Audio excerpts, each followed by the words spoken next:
Adjustment fuel surcharge.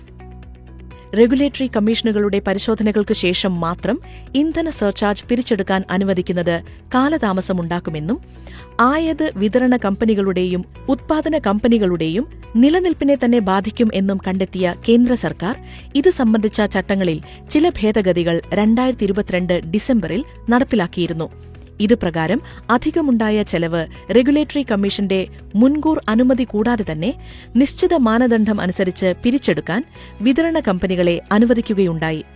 കേരളത്തിൽ ഇത് നടപ്പിലാക്കിയപ്പോൾ ഒരു മാസം യൂണിറ്റ് 1-ന് പരമാവധി 10 പൈസ മാത്രമേ ഈ വിധത്തിൽ പിരിച്ചെടുക്കാവൂ എന്ന് നിഷ്കർഷിച്ചിരുന്നു. ഇതാണ് ഓട്ടോ അഡ്ജസ്റ്റ്മെന്റ് ഫ്യൂവൽ സർചാർജ്. ഇത് രണ്ടുമല്ലാതെ മറ്റൊരു സർചാർജ് കൂടി ബില്ലിൽ കണ്ടേക്കാം. അതിന്റെ പേര് ലേറ്റ് പേയ്മെന്റ് സർചാർജ് എന്നാണ്. ബിൽ തീയതി കഴിഞ്ഞ് 10 ദിവസത്തിനുള്ളിൽ വൈദ്യുതി ചാർജ് അടയ്ക്കണം എന്നാണ് നിയമം.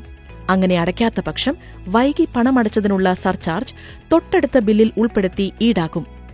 ആദ്യത്തെ ഒരു മാസം 12% വാർഷിക നിരക്കിലും അതിനുശേഷം 18% വാർഷിക നിരക്കിലുമാണ് ഈ തുക ഈടാക്കുന്നത്. വൈദ്യുതി ബിൽ സംബന്ധമായ സംശയങ്ങൾ ദൂരീകരിക്കാൻ KSEBയുടെ 24 മണിക്കൂറും പ്രവർത്തിക്കുന്ന ടോൾ ഫ്രീ കോൾ സെന്ററിലേക്ക് 1912 എന്ന നമ്പറിൽ ബന്ധപ്പെടാവുന്നതാണ്.